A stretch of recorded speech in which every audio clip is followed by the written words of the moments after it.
ड्यूटरॉनमी chapter 32 व्यवस्था विवरण के पुस्तक उसकी 32 अध्याय को ध्यान करें।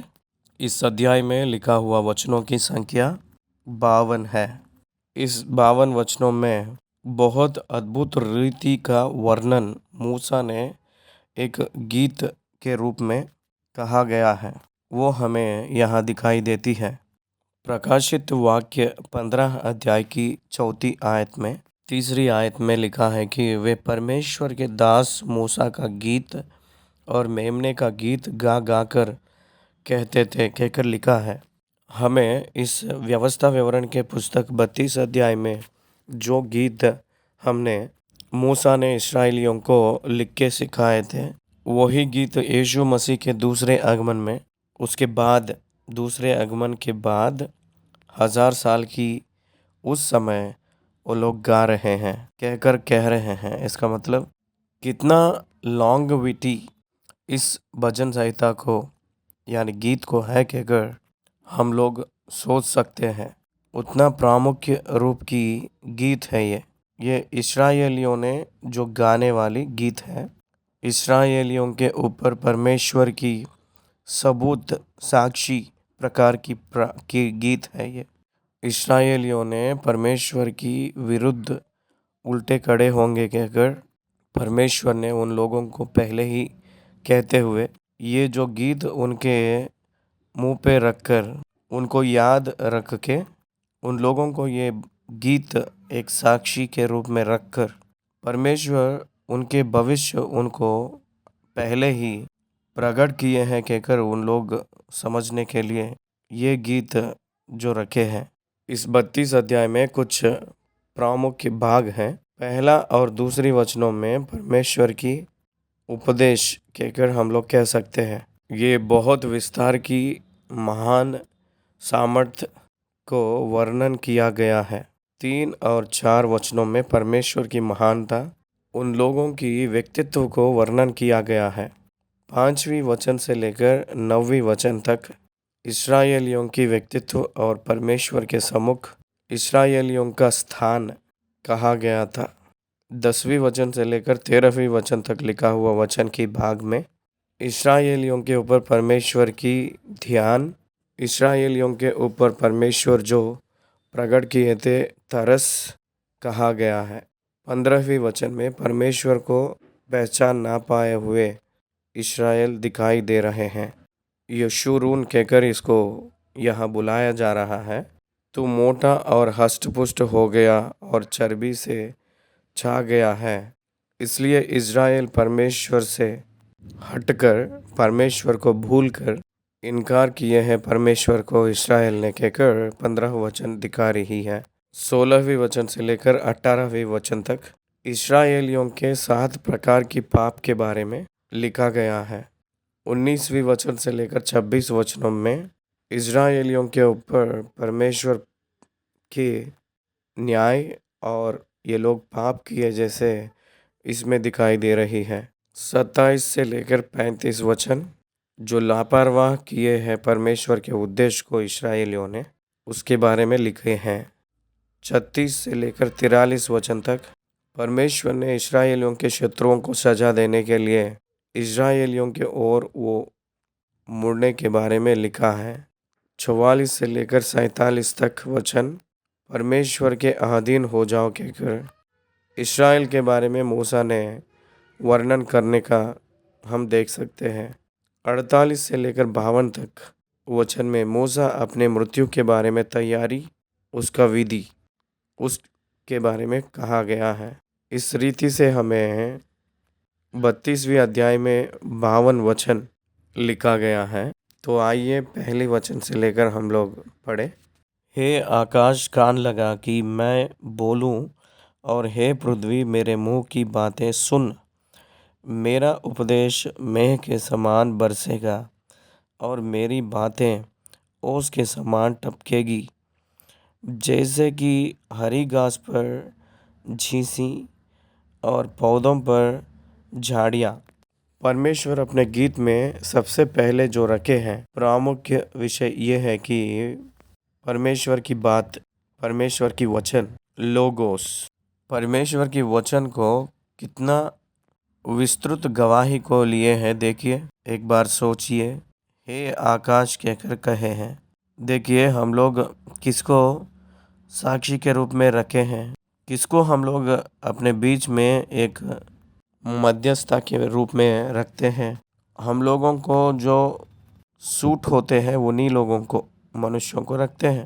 लेकिन परमेश्वर आकाश को और धरती को यानी पृथ्वी को वो अपने सम्मुख रखकर कान लगाकर मेरे बोलू सुन और मुंह के बातें ध्यान दे कहकर कह रहे थे। आकाश का मतलब कितना बड़ा है, पृथ्वी का मतलब कितना बड़ा है। इतने बड़े बड़े आकाश और पृथ्वी परमेश्वर की बात सुनना है तो उस वचन कितना बड़ा होगा, सोचिए। उस उपदेश कितना महान होगा। इसलिए परमेश्वर की वचन के बारे में बात करते वक्त आकाश और पृथ्वी से भी बड़ा है वचन कहकर हम लोगों को समझ आ रही है। इसलिए यूहन्ना रचित सुसमाचार पहली अध्याय पहली वचन में क्या लिखा है? आदि में वचन था, आकाश से भी पहले वचन था, पृथ्वी से भी पहले वचन था कहकर यूहन्ना एक अध्याय की एक पहला वचन कह रही है। आदि में वचन था। उत्पत्ति के पहले अध्याय में आदि में परमेश्वर ने आकाश और पृथ्वी को बनाए। वचन को कोई बनाया नहीं, वो है सो है। वचन परमेश्वर के साथ था। उत्पत्ति पहला अध्याय का पहला वचन और यूहन्ना पहला अध्याय का पहला वचन कंपेयर करके पढ़े तो परमेश्वर के पास परमेश्वर ही वचन, वो वचन ही परमेश्वर आकाश और पृथ्वी को बनाया है। वो वचन इस समय उस आकाश से पृथ्वी से बात कर रही है, बात कर रहे हैं। जब वो बात कर रहे हैं तो सुन कहकर कह रहे थे आकाश और धरती को, कान लगा कि मैं बोलूं और मेरे मुंह की बातें सुन। इसका मतलब it is nothing but command to heavens and earth. कौन कह सकता है कि आकाश को मेरी बातों पर कान लगा कहकर, पृथ्वी को मुंह की बातें सुन कहकर कौन कह सकता है? परमेश्वर का ही वचन, जो सृजनहारा परमेश्वर की वचन ही। इसलिए यीशु मसीह प्रभु से आरंभ हुई है। ये जो गीत, मूसा का गीत, परमेश्वर के वचन जो है यीशु मसीह को महिमा करते हुए आरंभ हुई है। यीशु मसीह कौन है? परमेश्वर की वचन है। यूहन्ना रचित सुसमाचार पहली अध्याय पहली वचन 12वीं वचन को देखे तो वो वचन ही देहधारी बनकर अनुग्रह सत्य संपूर्ण रीति से अपने बीच में वास किए हैं। आदि में जो था वचन और परमेश्वर के साथ था जो वचन, और वचन ही परमेश्वर था। वो शरीर धारी होकर देहधारी बनकर जो दिख रहे हैं वो यीशु मसीह ही है। इसलिए यीशु मसीह आकाश को और धरती को बुलाकर कह रहे थे, मेरे बात मानना है, मेरा उपदेश मेघ के समान बरसेगा, बारिश बहुत भारी रहेगा। मेरा उपदेश मेघ के समान बरसेगा और मेरी बातें ओस के समान टपकेगी। जैसे कि हरी घास पर झींसी और पौधे पर झाड़ियाँ। परमेश्वर के वचन कैसा रहेगा? बारिश के समान, मेघ के समान, ओस के समान रहेगा। Wherever you go on the earth, आप धरती पे इस कोने से लेकर उस कोने तक कहीं भी जाओ, कहीं भी जाए तो भी बारिश भी रहेगा, कहीं भी गए तो भी उस घास के ऊपर जीसी रहेगा। आप इस धरती पे, इस पृथ्वी पे इस छोर से लेकर उस छोर तक कहीं भी जाओ, कहाँ भी जाए तो भी बारिश भी रहेगा और कहीं भी जाए तो भी घास पर जीसी रहेगा। Then what it means? परमेश्वर की वचन सारे विश्व में उनकी सामर्थ्य को पाई है। उसके बाद 3 और 4 वचनों में परमेश्वर की महानता के बारे में यूं कहते हैं, मैं तो यहोवा का नाम का प्रचार करूँगा, मैं तो यहोवा नाम का प्रचार करूँगा। तुम अपने परमेश्वर की महिमा को मानो। वह चट्टान है, उसका काम खरा है और उसकी सारी गीत और उसकी सारी गति न्याय की है। वह सच्चा ईश्वर है, उसमें कुटिलता नहीं, वह धर्मी और सीधा है। देखिए, परमेश्वर निर्दोष और ईमानदारी है। देखिए, तीसरी वचन किससे आरंभ हुआ? यहोवा के नाम से। नाम कहकर जो शब्द अगर आप ध्यान दिए तो यीशु मसीह को ये इस्तेमाल हुई है। नेम ऑफ द गॉड, पिता और पुत्र पवित्र आत्मा के नाम से वो यीशु मसीह कहकर कहे थे पतरस ने। इसलिए पिता पुत्र पवित्र आत्मा की नाम जो यीशु मसीह, नाम का मतलब यीशु मसीह। मैं तो यहोवा का नाम इस्तेमाल करूँगा, मैं तो यहोवा नाम का प्रचार करूँगा। ओल्ड टेस्टमेंट में यहोवा जो है सो है, इसका अर्थ यहोवा के रूप में प्रकट किए थे। न्यू टेस्टमेंट में यीशु मसीह के रूप में प्रकट किया गया है। तुम अपने परमेश्वर की महिमा को मानो। वह चट्टान है, उसका काम करा है और उसकी सारी गति न्याय की है। परमेश्वर के कार्य संपूर्ण है, परमेश्वर की गति न्याय है। इसको याद रखना। वो कुटिलता के काम नहीं करेंगे, वो संपूर्ण रीति से कार्य करने वाले हैं। आज मसीह वाले बहुत दुखित में, कष्ट में रहने का कारण ये है कि परमेश्वर को संपूर्ण रीति से ना समझना ही है। परमेश्वर को पहचान नहीं पा रहे हैं। परमेश्वर के बारे में उनके सोच में कमी रहने के कारण ही वो उन्हीं लोगों का है, ना कि परमेश्वर का। वो सच्चा परमेश्वर है, वो भरोसादार है, वो निर्दोष है। निर्दोष का मतलब क्या है? जिसके ऊपर दोष नहीं है उसको निर्दोष कहते हैं। निर्दोष कहकर मैं कब कह सकता हूँ? ये पर्सन वन हु टेस्टेड, जो परीक्षा करता है उस व्यक्ति को ही निर्दोष कह सकते हैं।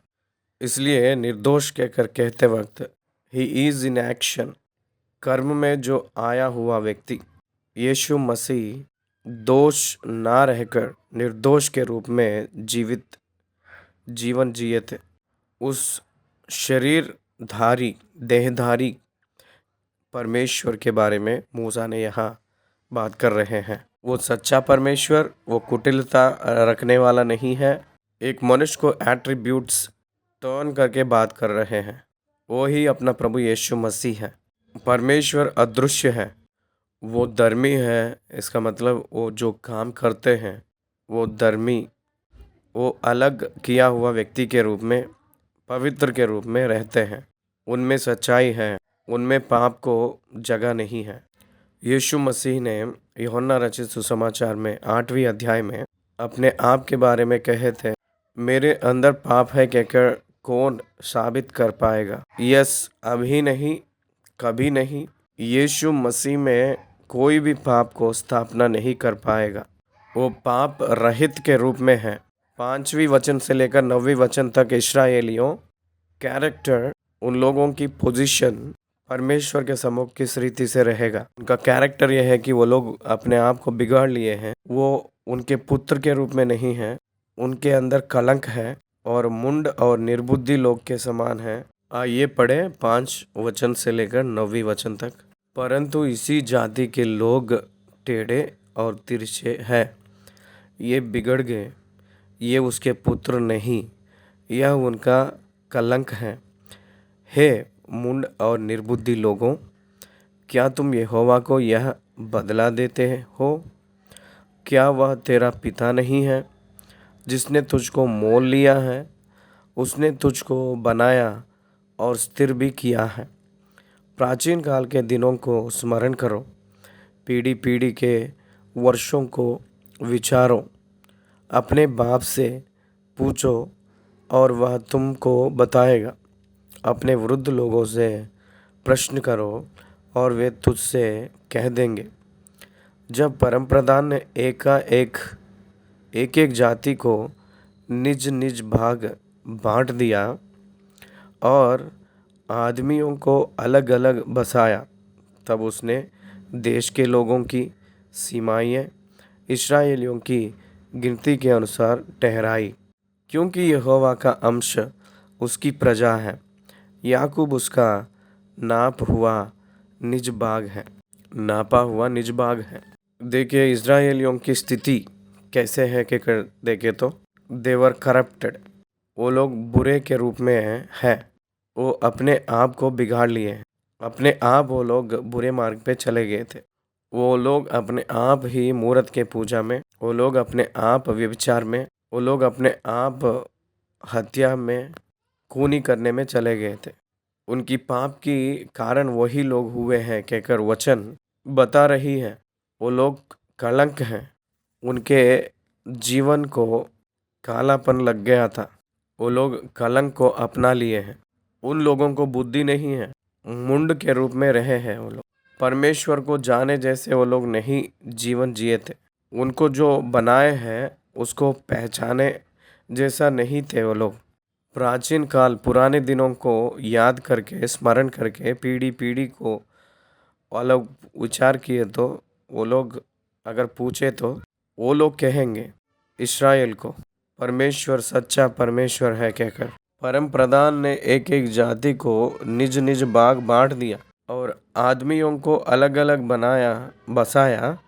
तब उसने देश देश के लोगों की सीमाएं इज़राइल को गिनती के अनुसार ठहराया। बाइबल में उत्पत्ति के पुस्तक में एक काल में सारे देश को अलग अलग किए थे, विभाग किया गया था। तब कब नूह के जल प्रलय के बाद नूह के संतान कौन कौन कहाँ कहाँ वो लोग वास करना है वर्ल्ड वाइडली, परमेश्वर कौन सी स्थान कौन कौन किसको कहकर विभाग किए थे, बसाए थे। तब वो देश के रूप में गिनती किया गया था। वैसे गिने से तब इस्राएलियों को दूध और मधु बहने वाली देश को प्रत्येक रूप में दिए हैं कहकर हम लोग यहाँ ग्रहण कर सकते हैं। यहोवा का अंश उसकी प्रजा है कहकर जो कहते हैं, इसका मतलब दैट इज़ द स्टेटस, उन लोगों के स्थान जो परमेश्वर के दृष्टि में परमेश्वर की प्रजा है, वो लोग परमेश्वर का निज बाग है। याकूब का मतलब इज़राइल की जनता ही है। याकूब उनका निज बाग है कहकर जो कह रहे हैं, इसका मतलब सारे इस्राएली लोग उनकी निज बाग के रूप में गिना गया है कहकर अर्थ है। उसके बाद 10वीं वचन से लेकर 14 वचन तक पढ़े। उसने उसको जंगल में और सुनसान और गरजने वालों से भरी हुई मरुभूमि में पाया। उसने उसके चारों ओर रहकर उसकी रक्षा की और अपनी आँख की पुतली के समान उसकी सुधि रखी। इस्राएलियों के ऊपर परमेश्वर की श्रद्धा और उनकी तरस दया यहाँ दिखाई दे रही है। परमेश्वर उन्हें कैसे बचाए हैं? आँख की पुतली के समान उन लोगों को रक्षा किए थे। कहाँ? जंगल में, मरुभूमि में, उस प्रांत में इस्राएलियों को परमेश्वर ने आँख की पुतली समान, जैसे आँख को बचाती है पुतली, वैसे पुतली ने आँख को फ्रैक्शन ऑफ सेकंड्स में बचाती है। आप लोग कभी भी आँख की पुतली को ध्यान से परीक्षा लीजिएगा। अगर आपके आँख को आप छूने के लिए यत्न करिए, फ्रैक्शन ऑफ सेकंड्स में पुतली ने आँख की जो स्थान है अंडा आँख, वो फ्रैक्शन ऑफ सेकंड्स में बच जाती है पुतली के वजह से। कहीं भी एक तेज रोशनी आए तो तुरंत अपने आँख का पुतली जो है बंद कर देती है आँख को। अगर अचानक से कोई धूल उठे तो भी तुरंत हम लोग आँखों को सेकंड में बंद कर लेते हैं। पुतली ने आँख को प्रोटेक्ट करती है। वैसे ही परमेश्वर क्षण से भी बहुत कम समय में इस्राएलियों को प्रोटेक्ट किए हैं कहकर कहे तो वो विश्राम को ना पाकर उन लोगों के लिए कड़े हैं कहकर वचन कह रही हैं। जैसे अकाब अपने घोंसले को हिला हिला कर अपने बच्चों के ऊपर ऊपर मंडलाता है, वैसे ही उसने अपने पंख फैलाकर उसको अपने फरों पर उठा लिया। घोंसले को बार बार तोड़कर उसने चाहे किसी के हम उड़ना उससे, फरों पर का उठाया वो ख्वाब की तरह, ताकि हमको चोट न लगे। ऐसे परमेश्वर ने हम लोगों को चलाए हैं। कैसे? जैसे उकाब पक्षी अपने बच्चों को उड़ना सिखाने के वक्त वही खुद उस घोंसले को तोड़ देकर उस पक्षियों के बच्चों को अपने पंखों के ऊपर चढ़ाकर आकाश में लेकर जाई थी। आकाश में ले गई के जैसे जैसे वो सिखाती है, वैसे इस्राएलियों को अपने पंखों के ऊपर वो उठा लिए थे। इस प्रकार की श्रद्धा ने परमेश्वर उन लोगों के ऊपर रखे थे, उनकी प्रजा के ऊपर। परमेश्वर कौन है? परमेश्वर की स्टैंडर्ड कौन है? परमेश्वर क्या है और परमेश्वर के स्टैंडर्ड क्या है? और मनुष्य क्या है, मनुष्य की स्टैंडर्ड क्या है? तो भी परमेश्वर अपने आप को नम्र करके, दीन करके मनुष्यों के लिए आए हैं। इसका मतलब उसमें परमेश्वर का प्रेम हमको स्पष्ट रूप में दिखाई दे रही है। पहली यूहन्ना के पत्री पहली अध्याय की 4 वचन में, क्षमा कीजिए, पहली यूहन्ना के पत्री 4 अध्याय 10 आयत में, प्रेम इसमें नहीं कि हमने परमेश्वर से प्रेम किया, और इसमें है कि उसने हमसे प्रेम किया और हमारे पापों को प्रायश्चित के लिए अपने पुत्र को भेजा। इसमें प्रेम दिखाई दे रही है। मेरे प्रिय भाई और बहन, आपके लिए परमेश्वर कितना प्रेम किए हैं, कितना अपने आप को नम्र किए हैं। एक पुतली के समान प्रेम करके बचाया है। एक उकाब की पक्षी अपने पीठ पे अपने बच्चों को लेकर उड़े जैसे आपको बचाया है। आज भी उनके वादाएं विश्वासियों के यानी हम लोग के ऊपर उसी रीति से है कहकर हम लोग पहचानना है। यहोवा अकेला ही उसकी अगुवाई करता रहा और उसके संग कोई पराया देवता ना था। उसने उसको पृथ्वी के ऊंचे ऊंचे स्थानों पर सवार कराया और उसको खेतों की उपज खिलाई। उसने उसे चट्टान में से मधु और चकमक की चट्टान में से तेल चूसाया। गायों का दही और भेड़ बकरियों का दूध, मेमनों की चर्बी, बकरे और बाशान की जाति के मेढ़े और गेहूं का उत्तम से उत्तम आटा भी, और तू दाखरस का मधु पिया करता था। परंतु यह यशूरून मोटा होकर लात मारने लगा। तू मोटा और हष्ट-पुष्ट हो गया और चर्बी से छा गया है। तब उसने अपने सृजनहार ईश्वर को तज दिया और अपने उद्धार मूल चट्टान को तुच्छ जाना। 13 और 14 वचनों में परमेश्वर की दया दिखा रही है। 15वीं वचन में परमेश्वर के विरुद्ध खड़े हुए इस्राएली लोग, परमेश्वर की बात ना मानने के इस्राएली लोग दिखाई दे रहे हैं। हष्ट पुष्ट हो गया है, इसका मतलब यशूरून, यशूरून का मतलब इस्राएल कहकर अर्थ आती है। हे इस्राएल, तू हष्ट पुष्ट हो गया, इसका मतलब मेरे बात ना मानकर धिक्कार किया हुआ कहकर अर्थ आती है। परमेश्वर ने आपको कितना प्यार किया, कितना समृद्धि दिया, चट्टान में से मधु दिया, खेतों की उपज खिलाई, ऊंचे ऊंचे पहाड़ों पर, ऊंचे ऊंचे स्थानों पर सवार कराया, चकमक की चट्टान से तेल चुसाया, गायों की दही, भेड़ बकरियों का दूध, मेमनों की चर्बी, बकरे और बाशान की जाति के मेंढे, गेहूं का उत्तम से उत्तम आटा भी, दाखरस मधु पिया करते थे। इतने दिए तो इन रिटर्न, इतना प्रेम दिखाए तो, इतना पोषण दिए तो, इतना समृद्धि दिए तो इस्राएलियों के स्टेटस कैसे हैं? बहुत अच्छे से खाकर हष्ट पुष्ट हो गए थे, चर्बी से बढ़ गया था, बहुत क्रोधित के रूप में बदल गया, धिक्कार किए जैसे बदल गया। अपने आप को जो पैदा किया है उस परमेश्वर को वो भूल गया था, अपना उद्धार को भूल गया है।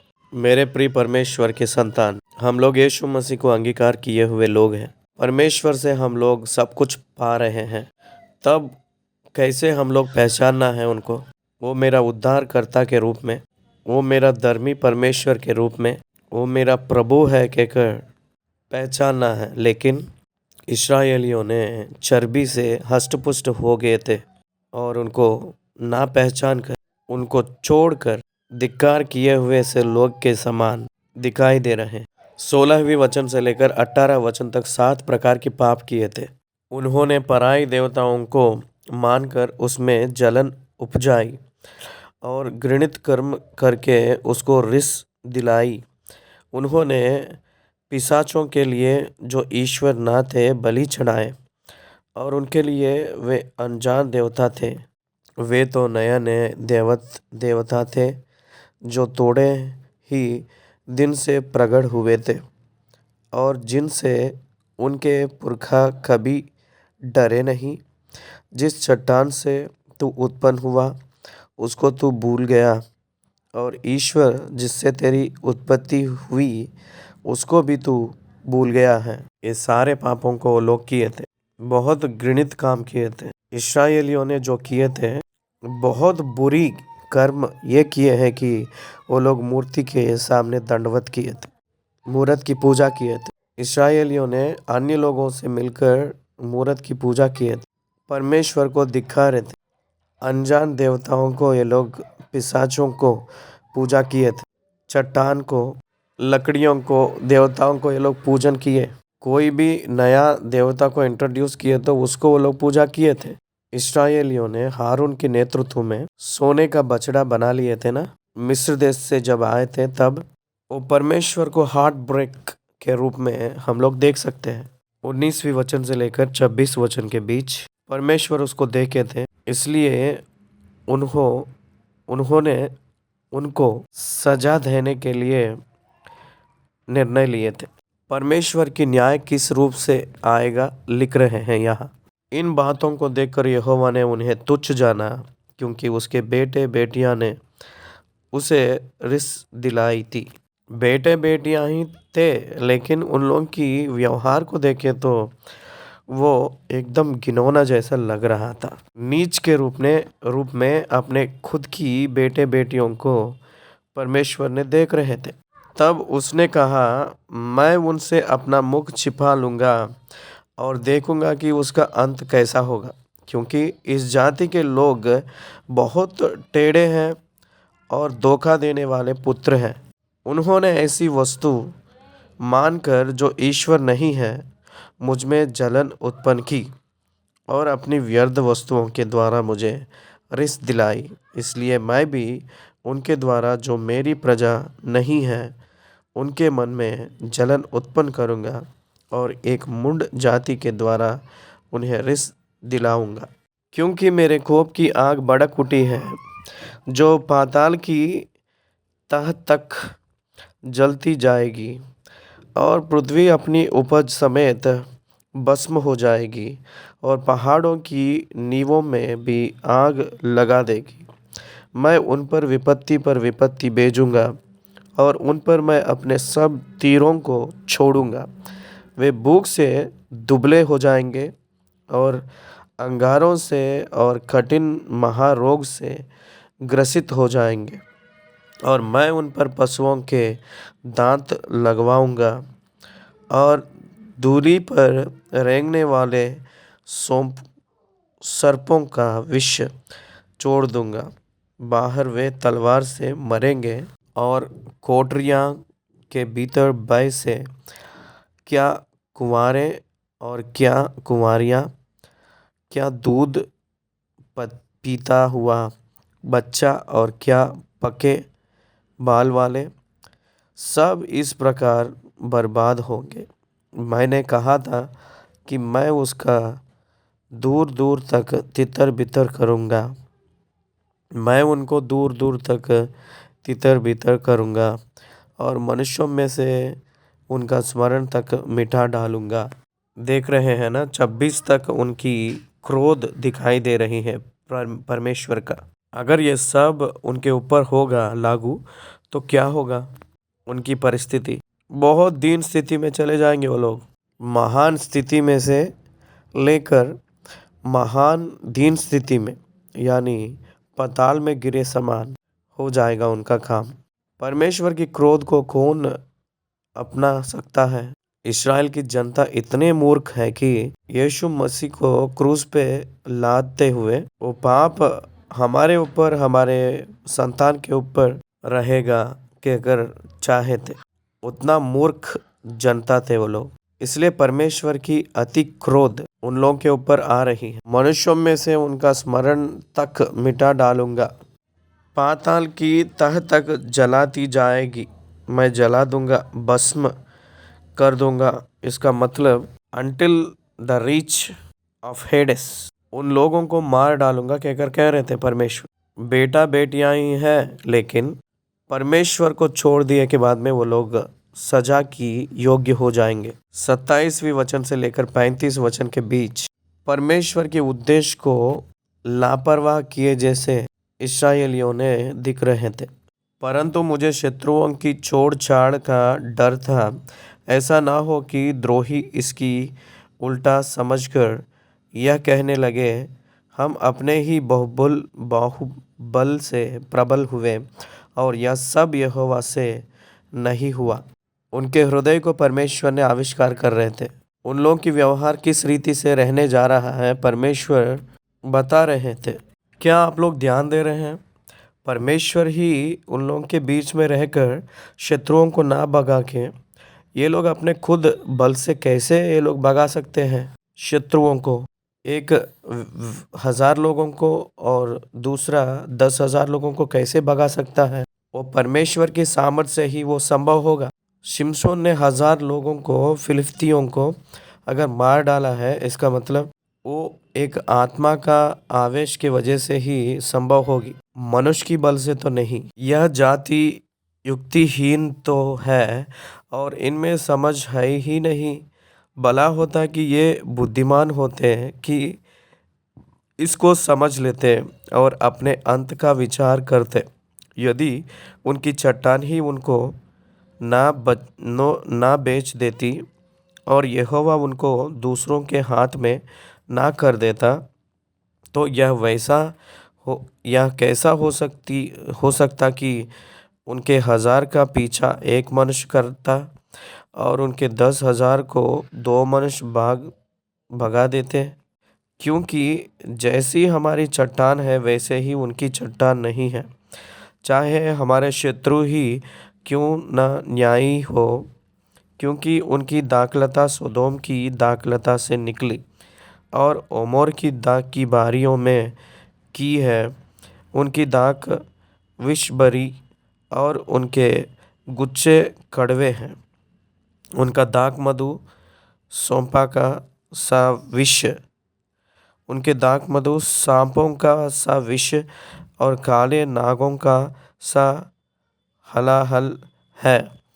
क्या यह बात मेरे मन में संचित और मेरे भंडार में मुहर बंद नहीं है?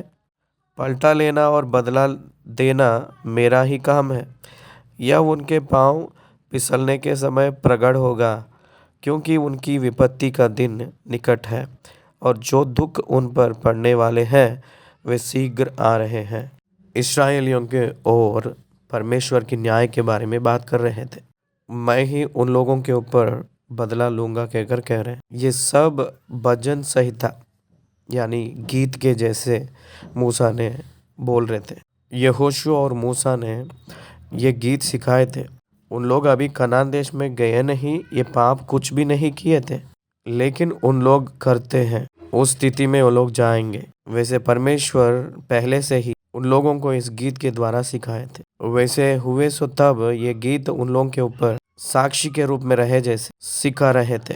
36 वचन से पढ़े, उन लोगों को भरोसा नहीं रह पाएगा। तब वह कहेगा, उनके देवता कहाँ है? अर्थात वह चट्टान कहाँ जिस पर उनका भरोसा था? ऊपर देखिए, तब यहोवा अपने लोगों का न्याय करेगा और अपने दासों के विषय तरस खाएगा। परमेश्वर फिर उनके तरफ मुड़ रहे थे। परमेश्वर तरस खाने का मतलब अर्थ क्या है? आई एम सॉरी कहकर क्या वो फील हो रहे थे? उन लोगों की बुरी स्थिति को देखकर उनके तरफ मुड़ रहे थे। परमेश्वर ने, वो न्याय की कर्म ही करते हैं, लेकिन पश्चाताप करके चलने का ज़रूरत नहीं है। इसलिए उनके हर एक न्याय ही होता है।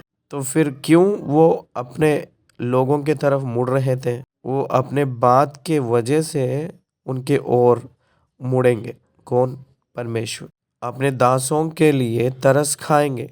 38 वचन, जो उनके बलिदानों की चर्बी खाते और उनके तापवानों का दाखमधु पीते थे, वे ही उठकर तुम्हारी सहायता करें और तुम्हारी आड़ हो। इसलिए अब तुम देख लो कि मैं ही वह हूँ और मेरे संग कोई देवता नहीं। इसलिए अब तुम देख लो कि मैं ही वह हूँ, मैं ही वह हूँ, मुझे छोड़ कोई परमेश्वर नहीं है। यही इस्राएलियों से पालस्तीन के वाचा में वो कहे थे ना। उन सभी लोग उस पालस्तीन वाचा में क्या कहे थे? हम परमेश्वर की आज्ञा के अधीन होंगे, कबूल करेंगे के अगर कहे थे ना। तो क्यों कनान में गए के बाद में अधीन ना होकर वापस चले जा रहे हैं? वो परमेश्वर को पहले से ही पता था। उनके दुर्भाग्य स्थिति को जानने वाले परमेश्वर पहले ही उन लोगों को चेतावनी देते हुए ये बातें कह रहे थे। मैं ही मार डालता और मैं ही जिलाता भी हूँ, मैं ही घायल करता और मैं ही चंगा भी करता हूँ, और मेरे हाथ से कोई नहीं छुड़ा सकता। मैं ही हूँ कहकर जो शब्द केवल परमेश्वर ही कह सकता है। निर्गमन के पुस्तक 3 अध्याय 14 आयत में मैं ही वह हूँ कहकर जो बात यहोवा परमेश्वर ने होरेब पर्वत के पास मूसा से परमेश्वर कहे थे, वही शब्द मैं ही हूँ कहकर जो शब्द है, यीशु मसीह ने हमें सुसमाचार ग्रंथों में 7 बार स्पेशल आयाम्स कहते हैं। प्रत्येक बातों में मैं ही कहकर कहे थे। मैं ही का मतलब I am who one existed already. मैं हूँ सो हूँ कहकर कहना, इसका अर्थ उनमें क्या नहीं है, उनमें सब कुछ है कहकर अर्थ है। सब कुछ कहकर अर्थ आती है। जो सब कुछ है वही कहने वाले बातें हैं ये। 40वीं आयत, क्योंकि मैं अपना हाथ स्वर्ग की ओर उठाकर कहता हूँ, क्योंकि मैं अनंत काल के लिए जीवित हूँ, इसलिए यदि मैं बिजली की तलवार पर सान धरकर झलकाऊँ और न्याय अपने हाथ में ले लूँ, तो अपने द्रोहियों से बदला लूँगा और अपने बैरियों को बदला दूँगा। मैं अपने तीरों को लहू से मतवाला करूँगा और मेरी तलवार मांस खाएगी। वह लहू मारे हुए और बंदियों का, और वह मांस शत्रुओं के लंबे बाल वाले प्रधानों का होगा। हे जाति जाति के लोगों, उसकी प्रजा के साथ आनंद मनाओ, क्योंकि वह अपने दासों के लहू का पलटा लेगा और अपने द्रोहियों को बदला देगा और अपने देश और अपनी प्रजा के पाप के लिए प्रायश्चित देगा। इस गीत के सब वचन मूसा ने नून के पुत्र होशे समेत आकर लोगों को सुनाए। इस अध्याय में परमेश्वर बहुत अचंभ लगते हैं। परमेश्वर बहुत अचंभा लगते हैं।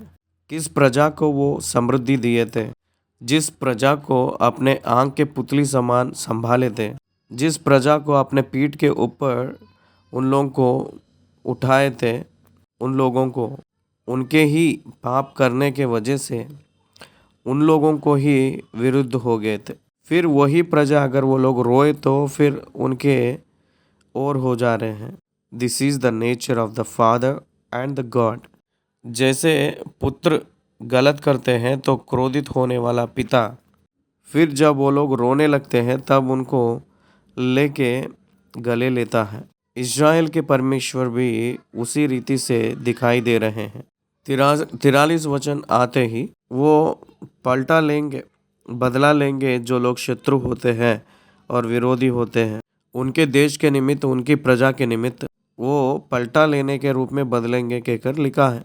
उनके दासों के निमित्त इज़राइलियों के शत्रुओं को परमेश्वर ने विरुद्ध के रूप में, पलटा लेने के रूप में बदल कर इस्राएलियों को फिर से वो तसल्ली दूंगा कहकर कह रहे थे। ये पूरे बातें मूसा ने यहोशू मिलकर इस्राएलियों को दिया हुआ बातें। जब मूसा ये सब वचन सब इस्राएलियों से कह चुका, तब उसने उनसे कहा, जितनी बातें मैं आज तुमसे चिता कर कहता हूँ, उन सब पर अपना अपना मन लगाओ और उनके अर्थात इस व्यवस्था की सारी बातों के मानने में चौकसी करने की आज्ञा अपने बच्चों को दो। आप लोग आपके बाद में जो आने वाली पीढ़ी को इस व्यवस्था को पालन करके उन लोगों को दिखाना है। उन लोगों के सम्मुख आप लोग इस व्यवस्था पे चलते, उन लोग भी इसको पालन करना है कहकर आप लोग आज्ञा देना है। ये मिटने वाली बात नहीं है, ये जीवित है। परमेश्वर की बातें व्यर्थ की बातें नहीं, जीवित से जुड़ा है। उसका इफेक्टिविटी कम नहीं होगा। मन्ना को सोने की कटोरे में डालकर उस मिलाप वाली तंबू में परम पवित्र स्थान में संदूक में रखा गया था। 100 साल खत्म होने के बावजूद भी वो मन्ना खराब ना हो के वैसे ही रहा था। इसका मतलब ये अर्थ है कि परमेश्वर के वचन कभी भी बुरा नहीं होगा, वो खराब नहीं होती। वो पुराना होकर, वो पूरा मिटकर इस प्रकार की कार्यक्रम नहीं है। जब से जब वो फ्रेश वन, जिस पीढ़ी को उस पीढ़ी पे परमेश्वर के वचन पूरा हुए जैसा रहेगा, उसकी इफेक्टिवनेस को दिखाए जैसे रहेगा कहकर हमें समझ आ रही है। 47 आयत, क्योंकि यह तुम्हारे लिए व्यर्थ काम नहीं परंतु तुम्हारा जीवन ही है, और ऐसा करने से उस देश में तुम्हारी आयु के दिन बहुत होंगे जिसके अधिकारी होने के तुम यॉर्दान पर पार जा रहे हो। व्यवस्था के अधीन हुए तो दीर्घायु पाते हैं। 91 भजन संहिता में कहते हैं, दीर्घायु से उसे मैं तृप्त करूँगा, मेरी उद्धार उसे दिखाऊंगा कहकर कहते हैं। दीर्घायु से तृप्त कब? परमेश्वर की आज्ञाएं, परमेश्वर की शासन, परमेश्वर की विधियां, परमेश्वर के नियम, परमेश्वर की बातें जब सुनेंगे, पालन करेंगे, उनका आयु बढ़ेगा, उनका स्वास्थ्य बढ़ेगी। उन लोगों को जो चाहिए वो सारे फिजिकल नीड्स को परमेश्वर ने उन्हें देंगे। मत्ती रचित सुसमाचार 6 अध्याय में आपको जो चाहिए वो सब पहले ही उनको पता है कहकर कहता है। फिलिपियों के पत्री 4:19 में, मेरा परमेश्वर भी अपने उस धन के अनुसार जो महिमा सहित मसीह यीशु में है तुम्हारे हर एक गति को पूरी करेगा। यूहन्ना रचित सुसमाचार 14 अध्याय की 14 में, आपको जो चाहिए तो वो पूछिए, मांगिए, मैं दूंगा कहकर कहते हैं। मत्ती रचित सुसमाचार 18 आयत में, 2 लोग कोई भी पृथ्वी में 2 जन एक मन होकर मांगेंगे तो निश्चय मिलेगा कहकर कहते हैं। कितनी वादाएं परमेश्वर ने अपने पक्ष कर रहे हैं। पुराना नियम में इस्राएलियों को जो किए हैं सारे वादाएं यीशु मसीह ने हाँ कहकर कहे जैसे परमेश्वर नियुक्त किए हैं कहकर आज के विश्वासी लोग निश्चय पहचानना है, जानना चाहिए। परमेश्वर ने उनके ओर मुड़े थे। 48 वचन से लेकर 52 वचन तक मूसा ने अपने मृत्यु के बारे में तैयार हो रहे थे। फिर उसी दिन यहोवा ने मूसा से, कौन सी दिन? उसी दिन the final day, the last day. ये हमें व्यवस्था विवरण की पुस्तक पहली अध्याय में एक डेट दिए थे। 11 महीना पहला तारीख कहकर कहे थे। मूसा ने ये सारी व्यवस्था को एक ही दिन में उन लोगों को उपदेश देकर, एक ही दिन में उन लोगों को लिखकर याजकों के हाथों में सौंपे थे प्रिजर्व करने के लिए। वो एक ही दिन में नेबो पर्वत की चोटी पे गए थे, वहीं वो देहांत हुए थे।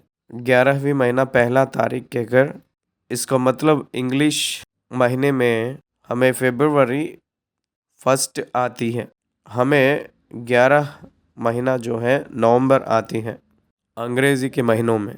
लेकिन हिब्रू के बाइबल के अनुसार 11वीं महीना अपने अंग्रेजी के कैलेंडर में फरवरी आती है। फरवरी के पहले तारीख में 120 साल पूरा हुआ। सेम डे, उसी दिन उनका मृत्यु होगा कहकर परमेश्वर मूसा से कहे थे। भौतिक मृत्यु के लिए मूसा कभी डरे नहीं थे। भौतिक मृत्यु को विश्वासी कभी डरेगा नहीं। परमेश्वर के चरणों में जाने के लिए वो बहुत उत्साहित रहेगा। फिर उसी दिन यहोवा ने मूसा से कहा, उस अबारीम पहाड़ की नबो नामक चोटी पर जो मोआब देश में यरीहो के सामने है, चढ़कर कनान देश जिससे मैं इस्राएलियों की निज भूमि कर देता हूँ उसको देख ले। तब जैसे तेरा भाई हारून और पहाड़ पर मरकर अपने लोगों में मिल गया, वैसे ही तू इसी पहाड़ पर चढ़कर मर जाएगा और अपने लोगों में मिल जाएगा। इसका कारण यह है कि सीन जंगल में कादेश के मरीबा नामक सोते पर तुम दोनों ने मेरा अपराध किया, क्योंकि तुमने इस्राएलियों के मध्य में मुझे पवित्र ना ठहराया। गिनती के पुस्तक 20 अध्याय में ये बातें हम लोग देख सकते हैं। गिनती के पुस्तक 20 अध्याय में इस्राएली लोग जब प्यासे थे, मूसा और हारून ने इस्राएलियों से बात करते हुए, क्या हमें इस जल को इस चट्टान में से निकालना है, कहकर परमेश्वर को सम्मान ना देते हुए वो लोग अपने हाथों में अधिकार को लिए थे। परमेश्वर उस चट्टान से बात करो कहकर कहे तो मूसा ने चट्टान को पीटे थे। इसीलिए परमेश्वर वहाँ बहुत स्पष्ट रूप में कहे थे, आप दूध और मधु बहने वाली कनान देश को तो देखोगे, लेकिन प्रवेश नहीं होगा कहकर सजा दिए थे। मूसा गिड़गिड़ाए तो भी परमेश्वर नहीं माने। इसलिए ये वचन को जब हम लोग पढ़ते हैं, नबो पर्वत के चोटी पे वो मृत्यु होने के लिए तैयार हो रहा है कहकर हमें समझ आता है, समझ आएगी। इसलिए वह देश जो मैं इस्राएलियों को देता हूँ तो अपने सामने देख लेगा, परंतु वह जाने ना पाएगा कहकर जैसे परमेश्वर ने कहे थे वैसे ही वो जान ही पाके उसी पर्वत के चोटी पर देहांत हुए थे मूसा ने। व्यवस्था विवरण के पुस्तक 34 अध्याय में मूसा के मृत्यु के बारे में लिखा है। हिब्रू बाइबल में गॉड किस्ड मोजेस कहकर मैंने पढ़ा था। God kissed Moses before he taking into the haven. उनको मृत्यु में लेने से पहले परमेश्वर ने मूसा को छूमे है कहकर लिखा है। ट्रांसलेशंस में, अनुवाद में वो मिस हुई है। मेरे प्रिय परमेश्वर के संतान, मूसा ने महान सेवक है, महान भविष्यवक्ता है। उस प्रकार की भविष्यवक्ता उसके बाद उनके पीछे कभी भी पैदा नहीं हुए। केवल यीशु मसीह ही मूसा से बढ़कर भविष्यवक्ता थे। सारे इस्राएली लोग यही कहते हैं कि हम मूसा के संतान थे कहकर कहते हैं, मूसा की चेले कहकर कह लेते हैं, हम लोग अब्राहम की संतान कहकर कह लेते हैं। इसलिए परमेश्वर की बात के अनुसार मूसा ने मृत्यु होने के लिए गए थे। इसलिए 32 अध्याय 48 से लेकर 52 वचन के बीच में उनका देहांत होने जा रहा है। हारून ने 6 महीने पहले मृत्यु हुए थे। 123 उम्र में हारून ने मृत्यु हुए थे। मूसा ने 120वीं उम्र में मृत्यु हुए थे। सेम ईयर, उसी साल में दोनों भाई लोग मृत्यु में चले गए। परमेश्वर ने जो नियुक्त कर लिए थे वो सेवक थे। ये लोग परमेश्वर के जन को कनान देश तक चलाए हुए धीर लोग हैं ये। इसलिए मूसा मृत्यु के लिए जो परमेश्वर ने नियुक्त किए थे उसके लिए वो तैयार हो रहे थे। इस रीति से हम लोग 32 अध्याय को ख़त्म कर लिए हैं। 32वीं अध्याय ख़त्म हुई है। धन्यवाद।